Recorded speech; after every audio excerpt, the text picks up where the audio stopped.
แม่ออกศรัทธานาบุญพุทธศาสนิกชนทุกท่านก็ขอน้อมต้อนรับทุกท่าน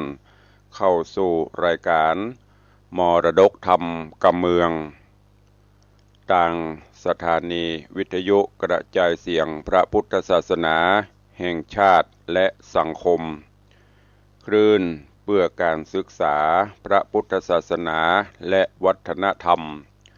คลื่นพระพุทธศาสนาและจริยธรรมตลอดจนคลื่นวิทยุสีขาวเพื่อเจ้าประชาดำเนินรายการโดยตุลุงในวังอัตมภาพพระครูวิสิทธิ์ศรีลาภรณ์เจ้าคณะตำบลป่าแดดเจ้าอาวาสวัดวังสิงคำตำบลป่าแดดอำเภอเมืองเชียงใหม่จังหวัดเชียงใหม่เป็นผู้ดำเนินรายการนำเสียงธรรมะนี้มาบรรยายมาเทศน์มาอู้มาจ๋าคือกับญาติโยมศรัทธาได้สดับรับฟังกันวันนี้ขอกราบขอบพระคุณท่านผู้อำนวยการทุกสถานีทั้งคลื่นปกติและต่างคลื่นวิทยุสีขาวเพื่อเจ้าประชาโดยเมตตาปรมีของท่านเจ้าจันทร์พระครูอภิวัฒนวิกรมท่านผู้อำนวยการสถานีวิทยุคลื่นวิทยุสีขาวตลอดจนผู้อำนวยการในเครือข่ายสถานีวิทยุทุกสถานีเจ้าหน้าที่ช่างเทคนิคผู้ควบคุมการกระจายเสียงทุกท่านทุกรูปตัวปากันวันนี้อากาศก็จะสดชื่นแจ่มใสเย็นสบายเนาะหลายท้องที่หลายที่หลายแห่งพระพิรุณฟ้าฝนก็คงจะตกลงมาตะวาได้หันท่านจันทร์หลวงพ่อธรรมพระครูวัดถาดคำเปิ้นโพสต์ลงเฟซเปิ้นว่าปักกระตืนล้านนาเปิ้นทำนายไว้ว่าฝนตกเดือนเก้าแฮม10 ค่ำตอนนี้ไปจะเริ่มตกไปแล้วก็อาจจะทิ้งช่วงพ่องกลางภาษาก็อาจจะแรงไปพ่อง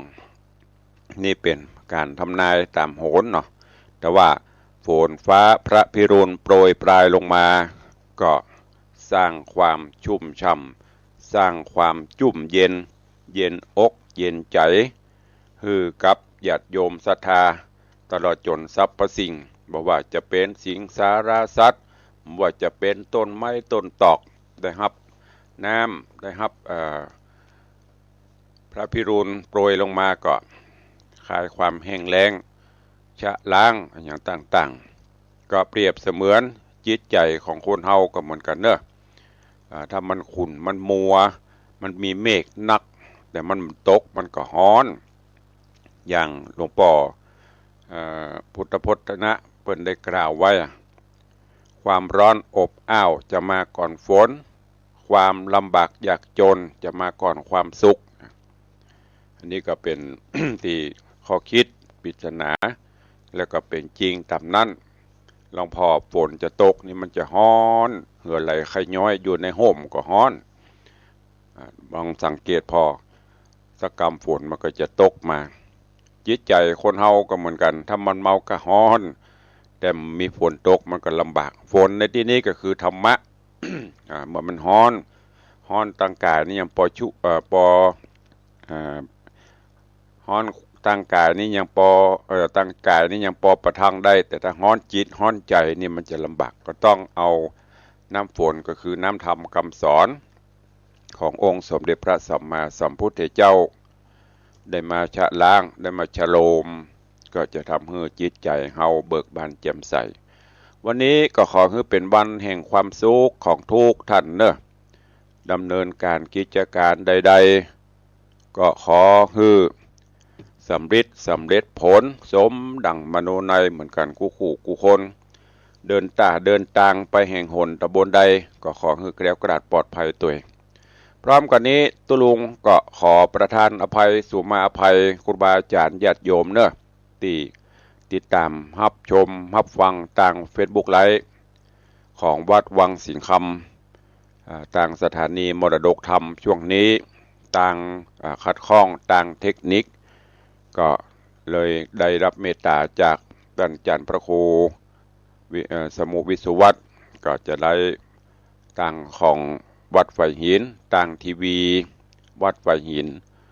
ก็ติดตามรับชมรับฟังกันแต่ในส่วนของต่าง Facebook ไลฟ์ของ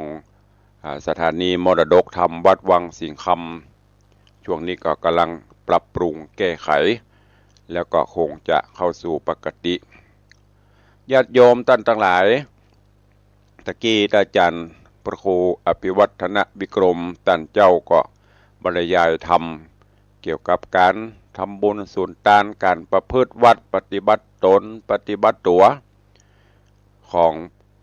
ญาติโยมศรัทธาของมนุษย์โลกเฮาเถอะแต่โดยเฉพาะพุทธศาสนิกชนจะพุทธเฮาจะได้ประมาทในชีวิตในความเป็นอยู่อย่างที่ธรรมภาพครูบาอาจารย์ก็ดีได้เกริ่นนำให้ญาติโยมทั้งหลายได้นำมาอู้มาจาตลอดเป็นวัดชมรับฟังธรรมะแล้วก็ได้เมตตาในอนาคตการไปหน้าอายังจะเกิดขึ้นกับตนกับตัวเฮาก็บ่ฮู้จะมีเหตุการณ์อันใดเกิดขึ้นเฮาก็บ่สามารถที่จะฮู้ได้นอกเสียจากองค์พระผู้มีพระภาคเจ้าหรือพระพุทธเจ้าเฮาตันที่จะสามารถส่องฮู้เล็งหันอนาคตการหรืออนาคตหรือว่าอดีตต่างๆพระองค์ท่านจะสามารถส่องฮู้เล็งหันได้แต่เฮามนุษย์เดินดินนี้เฮายังไปบ่ถึงเพราะฉะนั้นอย่าได้ประมาทในชีวิตในความเป็นอยู่เร่งรีบสร้างกุศลผลบุญสร้างบุญกุศลไว้ดังบาลีที่เปิ้นกล่าวไว้ที่ครูบาอาจารย์ได้นำมาบรรยายมาเทศนาสาธุชนทั้งหลายได้ฮู้กันที่เปิ้นกล่าวไว้สุโขปุญญสะอุจจโยการทำบุญสุนทานสร้างสมบุญญาบารมีไว้เพื่อในอนาคตการไปหน้าเฮาก็จะได้ใจบุญกุศลอันนั้นเพราะญาติโยมท่านทั้งหลายบุญเป็นว่าบุญนั่นมันเป็นนามธรรมมันบ่มีรูปร่างหือหันเหมือนวัตถุเหมือนสิ่งของบุญเกิดขึ้นที่จิตที่ใจคนใดทำบุญโดยจิตเจตนาบริสุทธิ์บุญนั้นก็ย่อมฮือผลทั้งในปัจจุบันตลอดจนในอนาคตเปิ้นกล่าวไว้ว่าบุคคลใดทำบุญฮือทานบ่ว่าพระสงฆ์องค์เณรคนยากคนจนอยากเห็นอนาถาคนเฒ่าชราแก่ชราด้วยความเต็มอกเต็มใจด้วยความปลื้มปิติยินดีเนี่ยปัจจุบันย่อมมีปิติอิ่มเบิกบานแล้วก็จิตใจถึงภายในใจก็จะผ่องแผ้วสุขกายเย็นใจจนมันบอกบ่ถูกแม้ได้ถวายเข้าบิณฑบาตพระสงฆ์องค์เณรองค์หนึ่งองค์เดียวก็ดีได้ใส่เข้าพระเจ้าอย่างโบราณกาลเจนปะอุ้ยแม่หมอนเฮาตื่นเจ้ามาเข้าครัวไฟนึ่งเข้าเป่าไฟเสร็จเปิ้นก็จะบิดเอาเข้าให้น้อยหนึ่งแล้วก็ฝังเอาไปยื่นไปโยงไปถวายไปใส่เข้าพระเจ้าบนหิ้งพระก็ดีโต๊ะหมู่ก็ดีแต่ปัจจุบันนี้จะบ่ค่อยหันละบ่ค่อยมีละเสียงเจนอีป่ออีแม่เสียงเจนหมู่เฮาเจ้าข้าทั้งหลายไปนี้โอ้พระเจ้าบ่ได้กินบ่ได้ฉันละเพราะหลวงพ่อบางท่านบางคนเวลานี้ก็ยังบ่ลุกเด้อนอนคุดคูอยู่เพราะบรรยากาศยังงานภาคค่ำภาคกลางคืนภาคดึกพ่องบิ๊กมาดึกดึงกลางคืนพ่องมันเปลี่ยนไปเมื่อก่อนนั้นเพิ่นจะใส่เข้าพระเจ้าเซตเรียบร้อยแล้วเอาเข้าศูนย์เข้ากับเมืองคำว่าโกนเข้าได้ตีได้ตังแล้วก็ใส่กล่องเข้าใส่กระติกไว้จากนั้นก็จะเตรียมเข้าบิณฑบาตไปใส่บาตรพระสงฆ์องค์เณรเตียวบิณฑบาตเดินบิณฑบาตหน้าบ้าน ก็จะใส่บาตรหยัดปกเนี่ยทำหมู่นี้แล้วรู้สึกมันอิ่มอกอิ่มใจสุขใจหลายท่านหลายคนที่เป็น FC บางท่านโอ้อันการฟังตุลุงสกรรมเมาไปใส่บาตรเนี่ยเปิดสร้างความสุขอิ่มอกอิ่มใจได้ทำไว้เนี่ยมันอิ่มในอกมันอิ่มในใจลองสังเกตพอ มันบอกไผ่ไปได้มันหูได้โดยตัวเก่าตัวเองของเฮาภาษาธรรมะเพราะว่าปัจจัตตังเวทิตัพโพวินยูหิอันวินยูชนผู้หูพึงหูได้เฉพาะตนเนี่ยคือผลปัจจุบันวันนี้ตื่นมาได้ไหวได้หลังจากที่ทำกิจวัตรส่วนตัวได้ไหวพระสวดมนต์เสร็จเรียบร้อย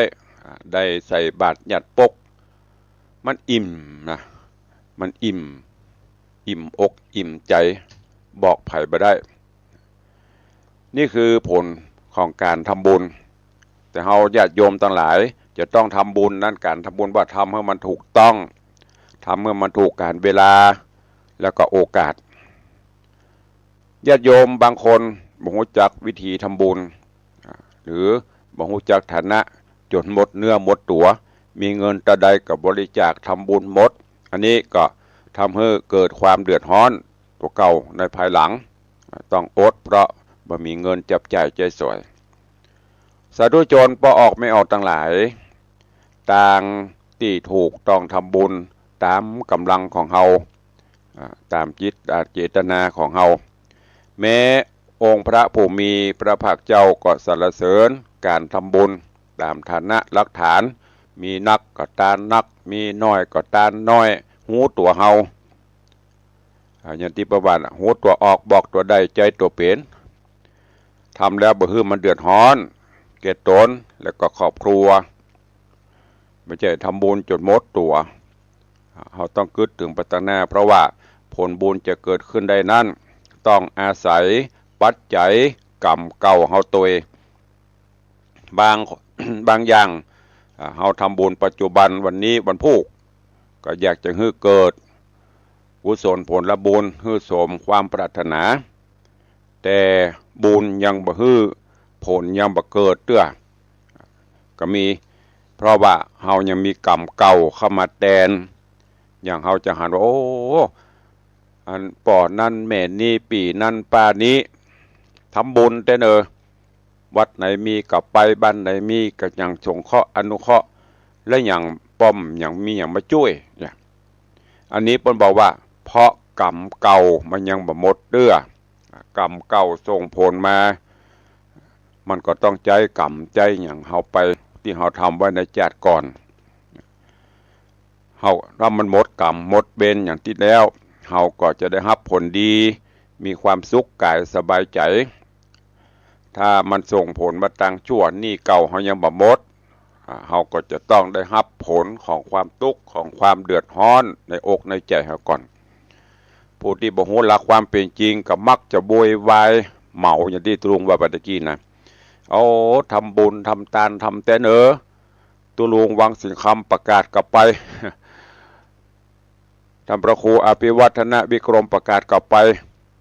คลื่นสีขาวจัดกิจกรรมอะไรกลับไปวัดไหนบอกบุญก็หอมแต่ยังไม่ได้บุญก็เปิ้นมันยังมาตุกนี่นะอันเนี้ยต้องเข้าใจตามนี้เนอะจะไปเหมาทำบุญถุนทานไปถ้าหมดกรรมเก่าเข้าไปบุญนั้นความสุขนั้นก็จะเกิดขึ้นจะไปเหมาเอาว่าทำบุญบ่ได้บุญบ่ได้รับความสุขจิตใจขุ่นมัวพระพุทธเจ้าเพิ่นบอกไว้ว่าทำดีได้ดีทำชั่วได้ชั่วแต่ปัจจุบันก็เอาไปปีนกรรมเพิ่นเหียนะไอ้หมดที่บ่กินบ่ตานบ่ทำนะทำดีได้ดีนั่นมีที่ไหนทำชั่วได้ดีนั่นมีถมไปได้ดีแต่เมินไหมยกตัวอย่างที่เปิ้นกาขายผิดกฎหมายหรือทำเรื่องอย่างต่างๆที่มันมีศีลมีธรรมน่ะเฮาจะไปหาเปิ้นร่ำเปิ้นรวยแต่เฮาบ่ฮู้ตั้งกายหารวยแต่ตั้งใจพุ่นน่ะมันเดือดเหมือนน้ำเนี่ยบดบัดนอนก็บ่หลับนอนก็บ่ไหว ได้ยินเสียงซบๆเซบๆกลัวเปิ่นมาทำร้ายกลัวเปิ่นมาฆ่ามาแตงแต่หมู่เฮาทั้งหลายทำบุญส่วนทานไปตามฐานะตามบุญเขากินอย่างก็ที่เขาว่ากินอิ่มนอนอุ่นอย่ารับสบายเนี่ยเขาหันเขาหูด้วยตัวเก่าของเขาเองญาติโยมทั้งหลายแถมอย่างหนึ่งบุญต้องประกอบด้วยศรัทธาเป็นเบื้องต้นและก็ปัจจัยสำคัญถ้าบังเกิดศรัทธาภาษาทะความเชื่อความเลื่อมใสผลบุญก็บังเกิดหันเปิ่นทำก็ทำบ่ฮู้ทำเพื่ออันหยังทำแบบบ่เต็มใจทำแบบฝืนใจถ้าเป็นภาษาชาวบ้านที่เฮาได้ยินกันทำแบบขอไปทีทำเพราะเก่งอกเก่งใจกลัวเพิ่นจะว่าคือว่าโอ้เป็นคนขี้จิขี้เหนียวอันนี้ได้บุญกับตุลุงได้เหมือนกันแต่มันบ่เต็มเปี่ยมมันบ่เต็มแตะอย่างเขาจะหันเนี่ยบางพ่องทำไปแล้วมาหวนกึดมาลูนยกตัวอย่างอย่าไปทำบุญส่วนตานที่หั่นที่นี่พอมีเรื่องมีราวอย่างขึ้นหน่อยปอโตปากันโพดปากันเฟซโอ้กูกินแหน่งได้ปล่อยกูกินแหน่งได้ไวนะอันเนี้ยได้สักอย่างเนอะลบปัดที่ทำมาในขณะที่เราทำนั้นบุญมันเกิดขึ้นแล้วเรามันต้องไปนึกถึงทุกคนมีความผิดพลาดเหมือนกันหมดสี่ตีนหูพลาดนักปราชญ์หูพลั้งจะไปเอามาคิดทำไปแล้วไม่ต้องไปเสียดายไม่ต้องไปห่วงไม่ต้องไปกึดถึงก็เข้าที่เขากินปัตตวาโลสุมาเตอวันเนี้ยก็ทายเอาไปละฮะมันจะเก็บมันจะต้องอึกหยึกโลบัทายมันยังมากก็ได้ก็เป็นต้องผูกต้องอย่างอ่ะบุญเขาทำไปแล้วก็เป็นของเขาละเพราะนั้นอย่าไปคิดไปห่วงต้องอย่าไปทำแบบขอไปทีต้องตั้งจิตตั้งใจหูเหตุหูผลถ้าเราทำด้วยความเต็มอกเต็มใจนะบุญก็จะบกพร่องเช่นตัวอย่างเนี้ยได้ยินข่าวทางสถานีวิทยุบอกว่าจะเป็นคลื่นที่ตุลุงจัดคลื่นวัดไฟหินกาคลื่นสีขาวกาคลื่นวัดวาอารามต่างๆที่ครูบาอาจารย์เปิ้นมาบอกบุญเอาบุญมาบอกฮื้อเขาได้ยินเปิ้นประกาศเปิ้นบอกจิตใจเฮาก็โอ้ใครไปทำโอ้เขามีปัจจัยพอจะห่วมลูกก็ทำไปแต่ถ้ามีโลมีก็ยกมือโมทนาสาธุไม่ใช่ว่ามีละบัทำนะไม่ใช่ว่ามีแล้วก็โอ้โมทนาสาธุนะคะโมทนาสาธุนะครับเนอขออนุโมทนาบุญเนอทั้งที่ตัวเก่าก็มีเปเลอะได้การอนุโมทนาเฮาก็ได้การอนุโมทนาเกิดมาจากหน้าเฮาก็หันเปิ้นมีล่ำเปิ้นรวยเฮาจะบ่รวยด้วยเปิ้นหันเปิ้นสุขสบายเฮาก็บ่สุขสบายด้วยเปิ้นอันเนี้ยฝากไว้ต้องเฮามีความการทำบุญน่ะต้องเต็มอกเต็มใจทำบุญเพื่อบำรุงสืบอายุพระพุทธศาสนาคือวัฒนาถาวรต่อไปเนี่ยพวกเราว่าทำบุญเพราะมีศรัทธาจะไปยึดตัวบุคคลจะไปยึดนั่นยึดนี้ทำไปการทำบุญถ้าเรามีกิเลสแอบแฝงเราหวังผลเลิศเลอ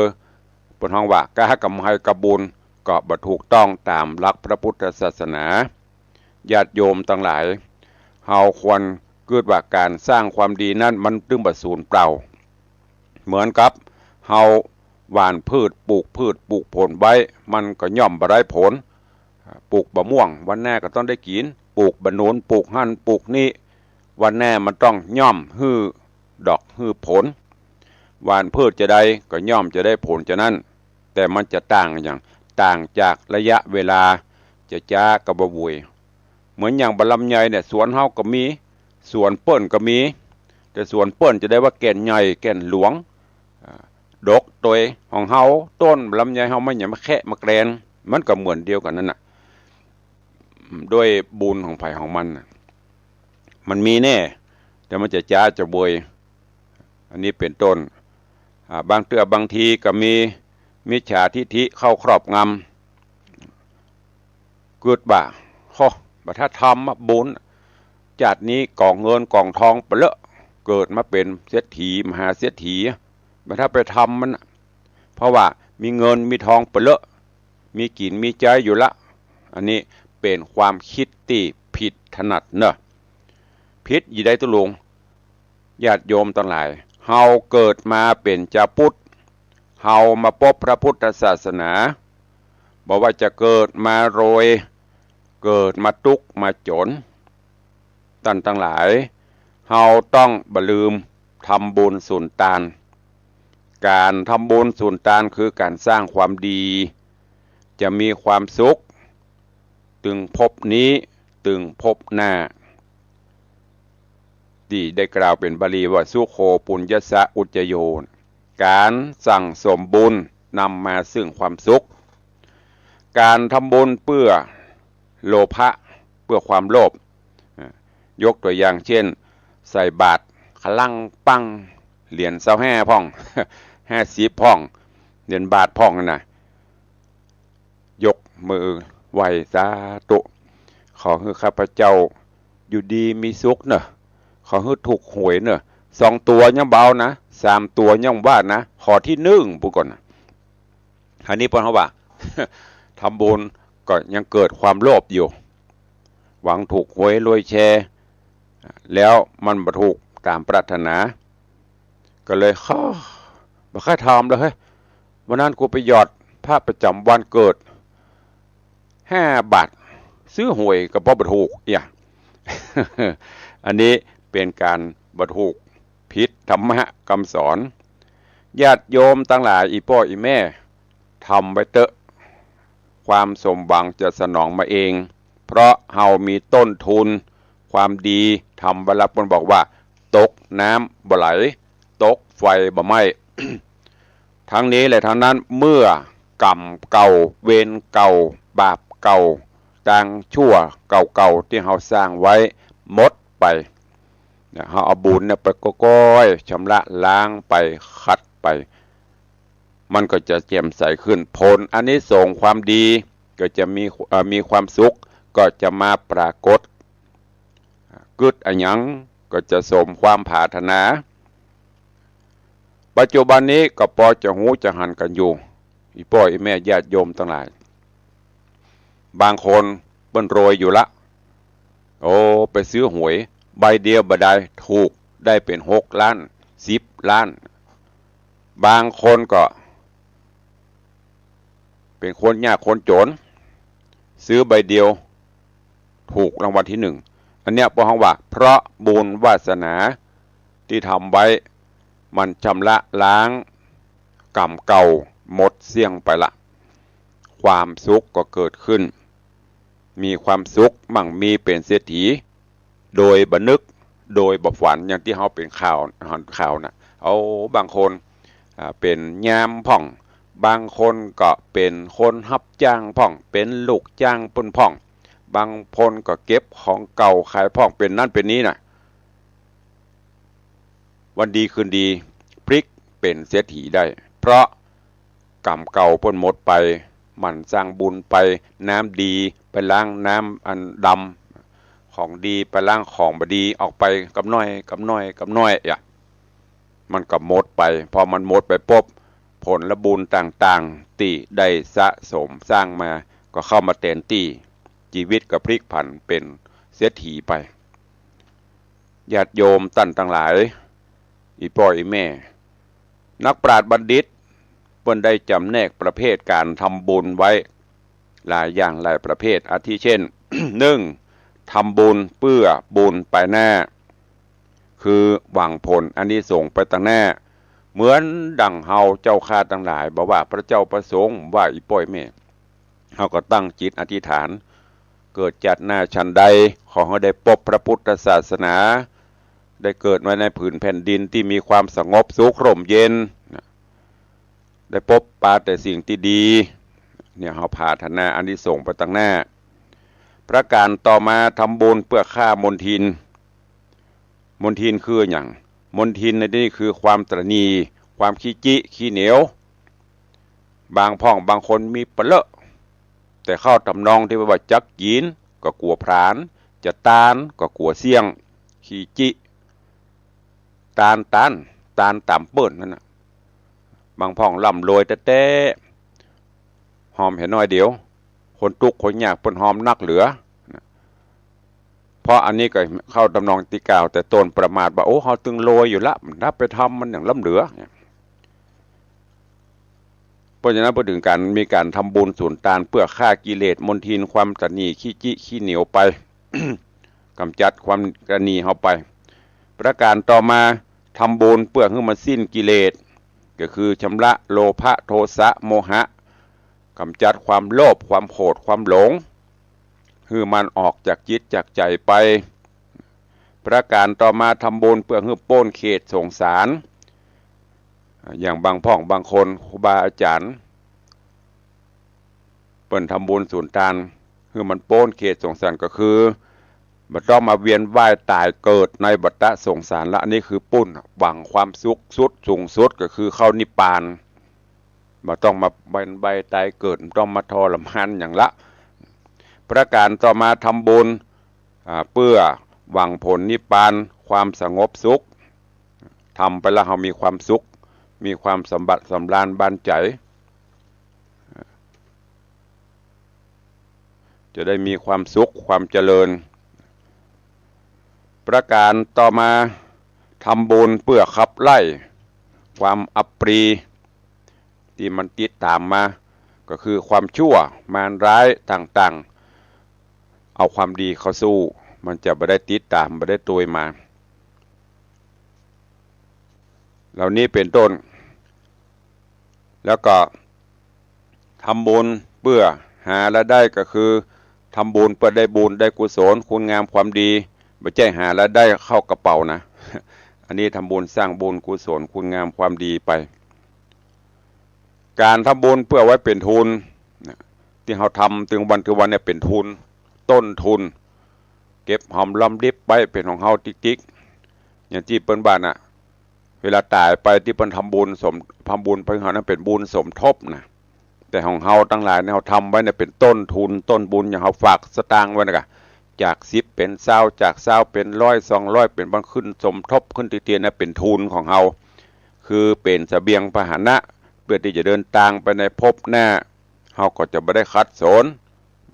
ประการต่อมาทำบุญเพื่อบุญกุศลก็คือมีความอิ่มเอิบเบิกบานสุขสำราญใจสรุปแล้วต่างแห่งบุญก็คือทานศีลภาวนาเนี่ยไตรสิกขาศีลสมาธิปัญญาเนี่ยแล้วก็ทานศีลภาวนามันทำไปตามการเวลาที่เราสามารถจะประพฤติปฏิบัติได้ในฐานะเราเป็นชาวพุทธะแปลว่าผู้รู้ผู้ตื่นผู้เบิกบานสร้างกุศลผลบุญตานไปอันนี้ก็จะได้สั่งสมพละบุญนั้นอย่างที่ได้บอกไปเมื่อกรรมเก่าหมดไปบุญใหม่ก็จะเข้ามาแทน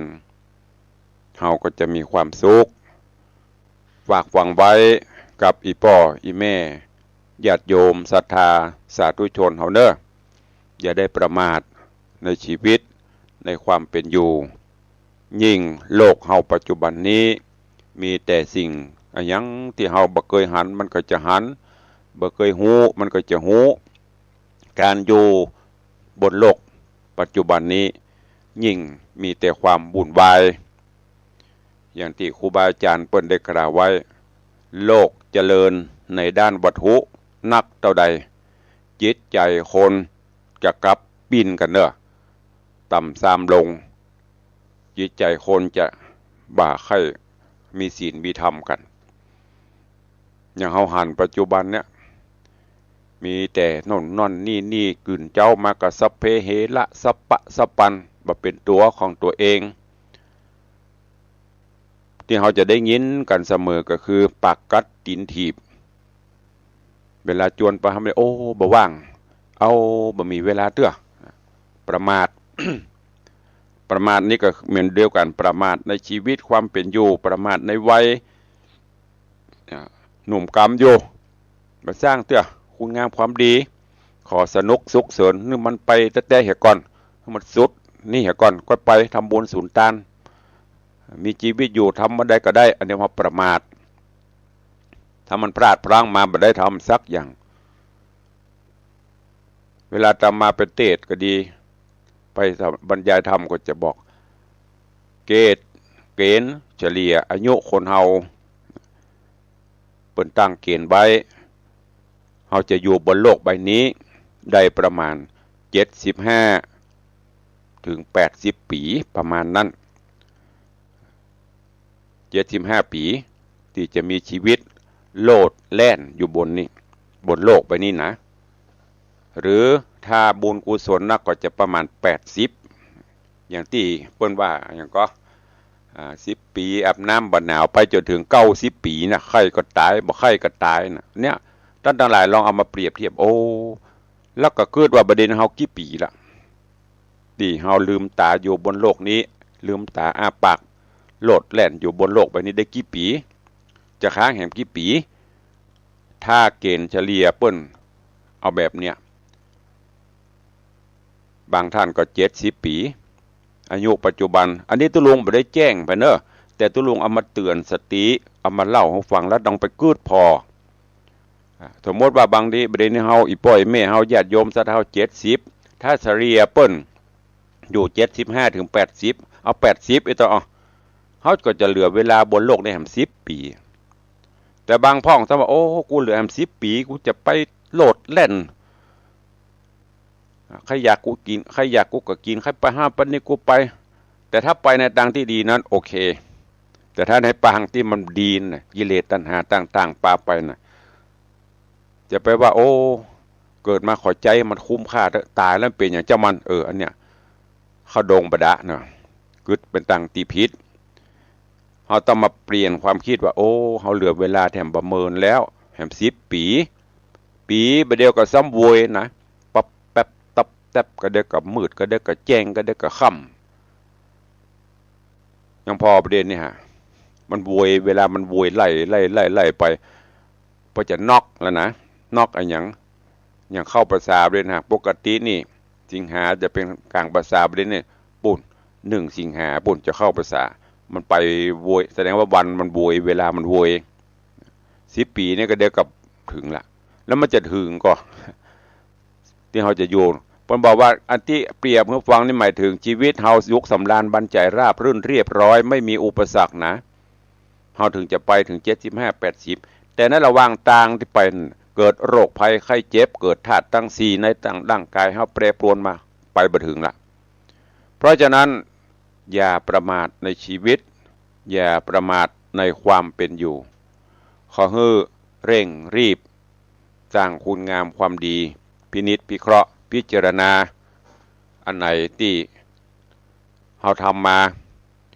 เป็นความดีเป็นบุญเป็นกุศลแล้วไซก็พยายามสร้างเข้าไปเพิ่มเติมเสริมดีเข้าไปอันไหนที่ทำแล้วมันเดือดร้อนตัวเก่าเดือดร้อนคนอื่นนำความตุกข์ใจมาฮื้อก็ก้อยเอาบุญกุศลคุณงามความดีเนี่ยชะล้างขับไล่ไป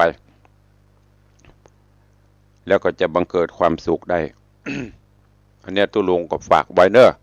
กับญาติโยมศรัทธาญบุญเฮาที่ได้เข้ามาติดตามรับฟัง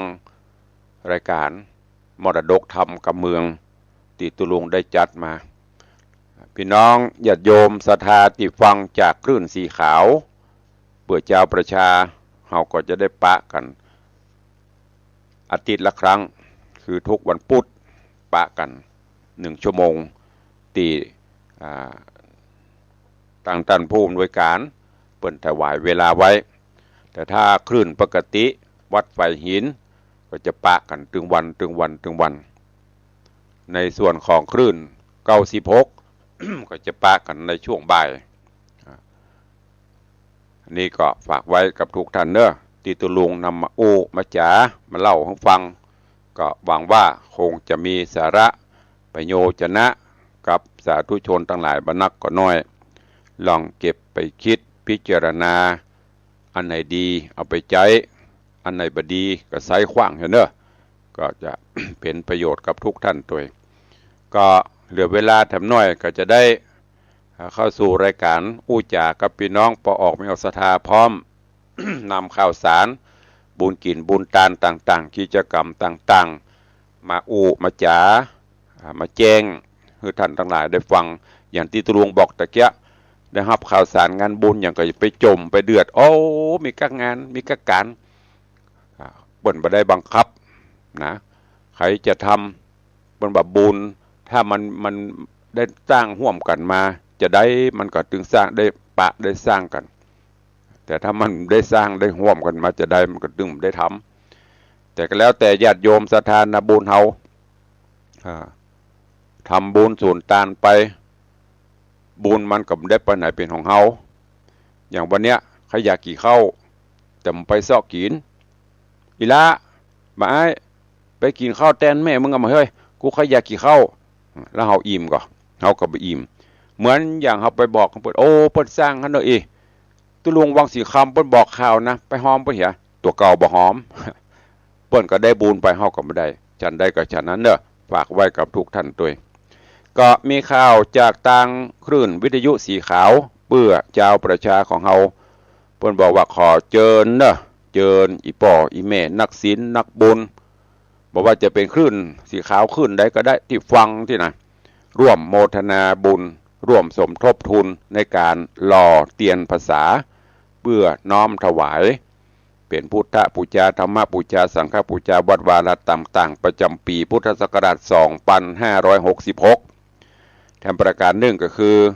เปิดที่เปิ้นจะหาทุนสมทบทุนโรงเรียนต้งปงโรงเรียนต้งปงอันนี้กำเมืองนะถ้ากำได้ว่าโรงเรียนทุ่งปงแต่ตัวหลวงบ่าวทุ่ง มันเป็นไทยสมทบทุนโรงเรียนต้งปงตำบลเมืองปานอำเภอเมืองปานจังหวัดลำปางหนาน่ะ เมืองเป้แห่ระเบิด อันนี้เล่นไม่ได้ทำรบทุนในการกิจกรรมต่างๆของโรงเรียนต้งปงตำบลเมืองปานอำเภอเมืองปานจังหวัดลำปางแล้วก็เพื่อสถานีวิทยุการศึกษาของวิทยาลัยสงฆ์นครลำปางที่อีป่อยแม่ญาติโยมฟังทาง FM 106.50 เมกะเฮิรตซ์ก็ขอเชิญทุกท่านเนอะร่วมทำบุญด้วยกันแล้วก็ร่วมทำบุญแผ่นเตียนธรรมจักรมันเป็นได้ตุลวงแผ่นเตียนธรรมจักรคือเดเปิ้นหล่อเปิ้นปั๊มมันงามๆนะหมอกจะใหญ่กว่าเหรียญ10นะ ใหญ่หน่อยเป็นมนๆอย่างน้ำอ้อยโมนนั่นน่ะเปิ้นห่อเป็นรูปธรรมจักรอธิบายให้เห็นภาพเลยเปิ้นแปลงอย่างงามอันนี้ขี้เพิ่งเนี่ยไปอย่างเปิ้นจะเอาไปหล่อเตียนอันเนี้ยก็เดี๋ยวมันก็ไปใส่เบ้าใส่เตาใส่หม้อต้มหลอมออกมาให้มันเหลวแล้วก็เอาไปหล่อลงเบ้าอธิบายจนทองแกะเนอะ หันภาพมันเป็นจะได้ตุลุงแผ่นเตียนธรรมจักร ขี้เพิ่งนั่นแหละแต่เปิ้นหล่อเป็นรูปธรรมจักรแผ่นละ20 บาทอันนี้เปิ้นจะเอาไปถวายไปหล่อเตียนภาษาที่วัดพระบาทอุดมวัดของหลวงพ่อเจ้าคณะอำเภอฝางวัดพระบาทอุดมตำบลเวียงอำเภอฝางจังหวัดเชียงใหม่ใครจะร่วมบุญกุศลเด้อตามจิตเจตนาคนแผ่น2 แผ่นคนก้อน2 ก้อน10 ก้อน20 ก้อนกำว่ากันตามเจตนาเปิ้นจะหล่อเตียนภาษาจำนวน9 เล่ม แต่จะถวายเตียนภาษา15 เล่ม15 วัดคือหล่อแค่9เหลือหันเปิ้นก็จะเอาสำเร็จรูปมาอันนี้ก็ขอเชิญทุกท่านเนอะไปร่วมเปิ้นรอที่วัดต้งโป่งนะแล้วก็จะไปตาลที่ลำปางก็มีแล้วก็ไปตาลรวมพลกันตาลทำกรรมปุ่นที่วัดพระบาทอุดมหล่อเตียนวันที่15 กรกฎาคมเนอะเดือนหน้านี่นะวันแรกของตุลุงพอดีเนี่ยวันแรกอย่างวันส่งน้ำพระธาตุวันแรกตุลุงพอดี15 กรกฎาคมหล่อเตียนที่วัดต้งโป่งตำบลเมืองปานอำเภอเมืองปานจังหวัดลำปางจากนั้นหล่อเสร็จตกแต่งเสร็จเปิ้นจะเอาไปตาลรวมพลกันที่วัดพระบาทอุดมตำบลเวียงอำเภอฝางในวันที่13 สิงหาคมนั่นก็เชิญชวนทุกท่านเนอะใครจะร่วมบุญกุศลกิจกรรมเป็นมหากุศลนี่ก็สามารถร่วมบุญได้ที่ ธนาคารกรุงไทยสาขาประตูชัยชื่อบัญชีโครงการพัฒนาการศึกษาโรงเรียนขนาดเล็กอำเภอเมืองปานจังหวัดลำปางหมายเลขบัญชี536 303 4255 536 303 4255เชิญทุกท่านเนอะกิจกรรมอันนี้โดยเฉพาะเป็นกิจกรรมหลักๆของต่างคลื่นวิทยุสีขาวเฮาย้อนเข้ามาหาวังสิงห์คำบ้านวังสิงห์คำเปิ้นมั่นก่อไว้แล้ว มั่นญาติโยมศรัทธามั่นจิตมั่นใจอยู่ด้วยกันร่วมบุญกุศลกันไปงานของวัดวังสิงห์คำก็จะมีงานประเพณีส่งน้ำพระธาตุใส่ขันดอก108ถวายตาลตุงถวายตาลต้นเงินเพื่อสมทบทุนสร้างกุฏิสงฆ์โฮงหลวงของวัดเป็นประจำกุปีเดือน9ดับแต่ปีนี้เป็น12โหน12เตื้อ82โหนเนี่ยก็เลยเลื่อนคว้ายมาโดยทางวัดได้ยึดถือเอาก่อนเข้าพรรษา15วันจะเป็นงานส่งน้ำพระธาตุไหลกันไปตามนั้นในการนี้ก็ได้จัดกันมาหลายปีดีดักละโดยเฉพาะส่งน้ำพระธาตุก็มีมาแต่โบราณกาลที่เสริมเติมขึ้นมาใหม่ได้เป็นประมาณ10กว่าปีมานี้ก็มีการใส่ขันดอกบางท่านก็ไม่ได้ไปใส่ขันดอกอินทขีนก็จะมาที่วัดวังสิงห์คำ3 วัน 3 คืนหมอกปล่อยหลวงน้อยนะเนอะการนี้ก็เจิญจวนสาธุชนอีป่ออีแม่เขาเนอะตึงคลื่นสีขาวเขานี่ตัวไผ่บ่เคยหูไผ่บ่เคยหันวัดวังสิงห์คำบ่ได้เคยปะตุลุงเจิญเนอะก่อนแล้วก็ต้องขออภัยตัวละตุลุงยังไปห่วมเปิ่นก็อย่างที่ได้บอกไปภารกิจศาสนกิจในภาระหน้าที่กันนักบางเตือทราบข่าวหูข่าวอาจารย์พระครูอภิวัฒนวิกรมแจ้งตลอดแต่บ่ได้ไปห่วมเปิ่นแต่ตุลุงก็ติดตามกิจกรรมตลอดฉะนั้นเจิญจวนเนอะอีป่ออีแม่ญาติโยม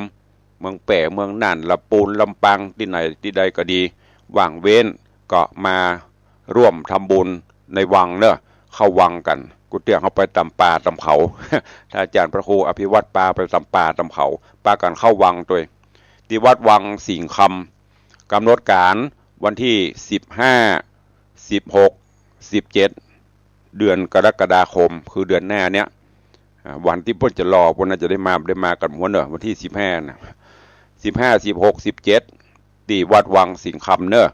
มีประเพณีส่งน้ำพระธาตุใส่ขันดอกตั้งแต่9 โมงมงายเป็นต้นไปจนถึงเที่ยงคืนตลอดวันตลอดคืนเปิดโอกาสให้มาส่งน้ำพระธาตุมาใส่ขันดอกมาทำบุญสุนทานกันตามเจตนาในการนี้ทางทุลุงก็เชิญชวนทุกท่านผู้ใดมีเจตนาศรัทธาใครห่วมเป็นเจ้าภาพถวายดอกไม้ธูปเทียนถวายสังฆทานที่จะถวายพระเจ้าพระสงฆ์เนอะสังฆทานชุดใหญ่ประมาณ50 ชุดชุดละ 2,500 บาท50 ชุดชุดละ 2,500 บาทก็การนี้ก็มีโยมปเลี้ยงธนวัฒน์โยมแม่เลี้ยงทัดพิชารัตนะมหาอุบาสกอุบาสิการ่วมทำบุญจำนวน12 ชุดอันนี้เป็นชุดใหญ่12 ชุดก็ข้างแหม38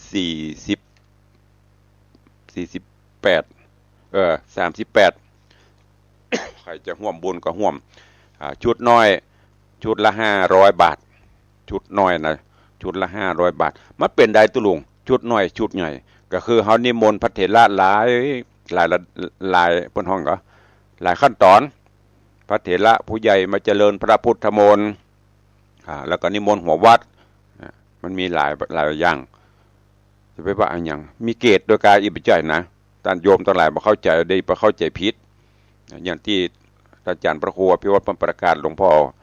วัดพระบาทอุดมประกาศมันมีหลายอย่างการทำบุญสุนทานนี่นะอย่างหัววัดเนี่ยทำบุญหัววัดก็คือเปิ้นมาเขาก็ทานตอบท่านนิมนต์มาเจริญพุทธมนต์นิมนต์มาเตะธรรมผสมโพธินั่นก็ไปแหมแบมเพราะนั้นสังฆทานมันจะไปหลายรูป ชุดใหญ่ชุดละ 2,500 ชุดน้อยชุดละ500 บาทส่วนดอกไม้ธูปเทียนตุงปูจาพระธาตุก็ชุดละ299 บาทจนทุกท่านเนอะในส่วนของดอกไม้ธูปเทียนก็จะมีดอกไม้ดอกบัวมีผางประทีปหลวงมีตุงอันนี้เป็นชุดชุดละ299 บาท300ตัวเอาก็จะมีโยมแม่อุดคิดชัย1ชุดโยมปีอัญชลีคำกิติ1ชุดแม่เพ็ญศรีอินทศักดิ์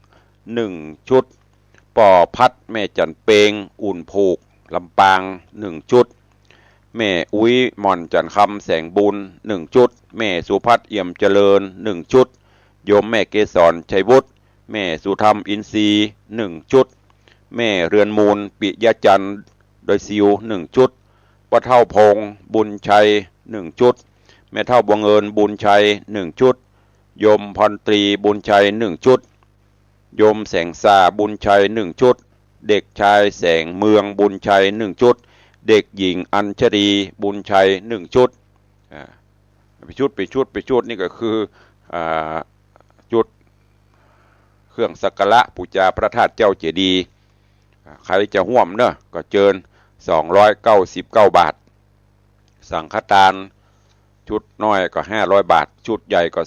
2,500 บาทเนอะอันนี้ใช้ในพิธีส่งน้ำพระธาตุวันเสาร์ที่15วันอาทิตย์ที่16แล้วก็วันจันทร์ที่17 3 วัน 3 คืนที่วัดวังสิงห์คำตุลุงก็นำข่าวนี้มาแจ้งอย่างที่บอกประเด็นกันเนอะสุโขปุญญสะอุจจโยสร้างสมบูรณ์ไป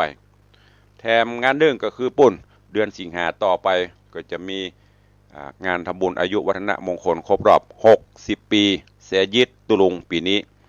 ก็จะมีการจัดกิจกรรมสืบโหราชตาหลวงฮือกับตุเจ้าตุลุงฮือกับอีป่อยแม่ญาติธรรมทุกท่านดังที่เราได้ปฏิบัติกันมา10 กว่าปีละแล้วก็ปีนี้จะพิมพ์หนังสือประวัติวัดประวัติตุลุงตลอดจนสาระนาฮูเรื่องราวสิ่งดีๆก็จะมาพิมพ์เป็นเล่มแล้วก็เอาไว้มอบบรรณาการคือญาติโยมที่มามุทิตา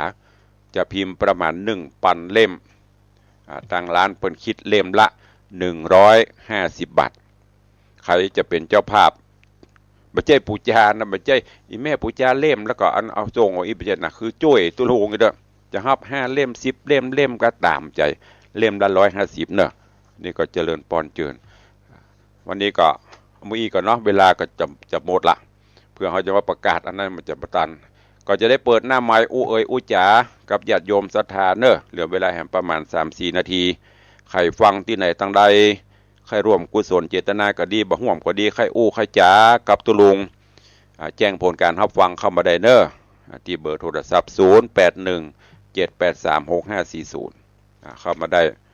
ใครฟังอยู่ที่ไหนตั้งใดแจ้งผลการรับฟังเข้ามามีก็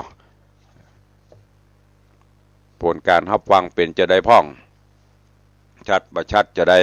ก็แจ้งเข้ามา0817836540ช่วงนี้ต่างไลฟ์สดของตุลุงอย่างที่ได้บอกไปเนอะมันขัดข้องต่างเทคนิคเจริญปอนยมปีโอ้หมดนาสัญญาณชัดเนาะสัญญาณชัดเจนแต่ไม่ได้เห็นที่มันออกในมาพอละหันใกล้ละแถมยังกับมันมีตึงดีปีก็เลยใครเอากัดเสียงกับเปาะFC เขาจะฟังเสียงนะสถานี104เพิ่นก็ให้ลงกันนั่นน่ะบอกให้อาจารย์เอาไปตั้ง104เข้าไปดู104เดี๋ยวจะได้แชร์เอาก็มันก็แชร์ไปกันฝนตกก็เจ้าบ่ตกเจ้ามืดอยู่เจ้าวันนี้ตกแต่คืนหมอกม่วนนี่บ่ตกเจ้าสันทรายเนี่ยบ่ตกสาธุเนออนุโมทนาสาธุขอบคุณโยมปีอัญชลีคำกิตินี่ก็เป็น FC ติดตามบุญกุศลกันมาตลอดวันเกิดวันหยังมาทำบุญด้วยกันตลอดขอบคุณบุญรักษาเนอะปีเนอร์โหก็แปลว่านึกว่าตกทั่วสันทรายบ่ตก ที่วังนี้ตกตั้งแต่คืนแต่ว่านี่ก็ประกอบพิธียืนโยงองค์การถวายผลหมากหลักไม้ครูบาอาจารย์เตียววัดเสียววาโอ้ปิติยินดีนะแต่คืนฝนตกเจริญปอนไผ่ต้องใดอยู่ลำปางเจ้าโอ้อยู่ลำปางหนาบ่เจ้ามังหนาเจ้าถ้าเป็นนี่เจ้าดูลุงกระเป๋าหนาก็กระเป๋าหนาดูลุงมีโอกาสก็มาบุญด้วยกันเนอะแม่เนอะเจ้าสาธุสาธุอนุโมทนาจากลำปางหนาอันยังหนากระเป๋าหนาชัดเจนดีทางลำปางโอ้ดีใจพี่น้องลำปางก็เข้ามาละหันกูเตือนไม่กล้าหมู่เก่าๆอ่ะหมู่ใหม่ๆเข้ามาละ FC ใหม่ตะกี้ยมปีเอ็นชลีว่าจะได้มาบหันต่างอันไลฟ์สดก็ฟังทางวิทยุเนี่ยไลฟ์สดแต่ขึ้นไปขึ้นมาก็บ่ค่อยไลฟ์ละมันเป็นไดโหต้องมาครองผ้าถ้าเป็นตังอะไรอย่างก็ถ้าเป็นตังออกอากาศนี่เนาะปัดท่อมันต้องมีช่างบนห้องอย่างช่างแต่งตัวต้องมาใบแน่อันนี้ต้องมาคล้องผ้าให้เรียบร้อยเรามัดระวังกิริยาอาการทุกอย่างนะเวลาไลฟ์สดนี่นะอีป่อยไม่ได้พอกันอันแต่ถ้าบางคนก็ฮิจะจับผิดนะมันดีมีตึงดีตึงบดีลองเฮาอันพลาดเกิดนั่งบรรนุ่งบรรเรียบร้อยอย่างก้าอย่ามันไปทั่วโลกก็เลย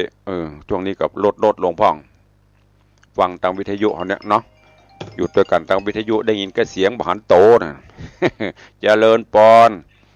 มาตรการว่าคุณเจ้าฟังชัดเจนเจ้าจากที่ไหนโยมจากโคดนาคอเรือไปเจ้าโอ้จากนาคอเรือฟังจากคลื่นอย่างวัดจันทร์กะคลื่นสีขาวนี่จ้าไม่ใช่ว่าคลื่นมันจะมีคลื่นสีขาวคนละแต่ว่าสถานีวัดจันทร์กะอ๋อจ้าสาธุเนอบุญรักษาเจ้าโอ้จากฮอดแจ้งเข้ามาอันนี้จากไหนจากไม่น้อยบ้านตะโรกเจ้าท่าโรกที่ไหนแม่บ้านตะโรกตำบลดงไผ่อำเภอเมืองลำปางเจ้าโอ้วันนี้พี่น้องลำปางแหนเนาะจ้ามากันหนักกันหลายนี่เป็นใดเสียงตุลุงจะไปยองมาล่ะเสียงตุลุงโม่นบ่เจ้าเป็นกำลังใจเด้อทั้งนี่โทรที่แรกเจ้าโอ้ดีละโมทนาเนอะถ้ามีโอกาสก็มาในวังเนอะจ้าป่อพัดอุ่นโพกบ้านกล้วยลำปางเพิ่นยังมาตลอดเพิ่นก้าหอมด้วยสาธุแม่นละเจ้าตุลุงในวังเนี่ยสาธุเนอะจากลำปางโอ้วันนี้พี่น้องลำปางมาหลายตั้งอื่นดักปิ้งเวียงปะเป้าก็ดักปิ้งเมืองนั่นก็ดักปิ้งปุ่นมาจากหอดตัวนะขอบพระคุณบุญรักษาเนอะเอาละเนาะบอกควรแก่เวลาใครอู้ใครจ่าใครห่วงบุญกุศลดังที่ตุลุงได้ประกาศประชาสัมพันธ์ไปเนอะก็โทรเข้ามาหลังไมค์โอ้ใครหอมสังฆทานกับตุลุงใครหอมดอกไม้เครื่องสักการะประทาดกับตุลุงหรือใครห่วงบุญก็โทรมาหลังไมค์ได้เนอะวันนี้ก็ขอบพระคุณกับท่านผู้อำนวยการทุกสถานีตลอดจนขอบคุณครูบาอาจารย์พระเจ้าประสงค์องค์เนนญาติโยมศรัทธาที่ได้เข้ามาติดตามเนอะโอ้ปนโทมานะฮับเกี่ยวกับเนอะสุมาเตอะเจริญปอนเข้าใจเนอะเวลาหมดแล้วโอ้อันก็ขออนุญาตตัดก่อนเนาะอันเปิ่นฟังจากวิทยุเปิ่นฟังโทรศัพท์เดี๋ยวก็โทรมาเนอะอยู่ดีมีสุขเหมือนกันจุตนจุองจุผู้จุคนเนอะจัตตาโรธรรมาวัฏันติอายุวันโนสุขังปะลั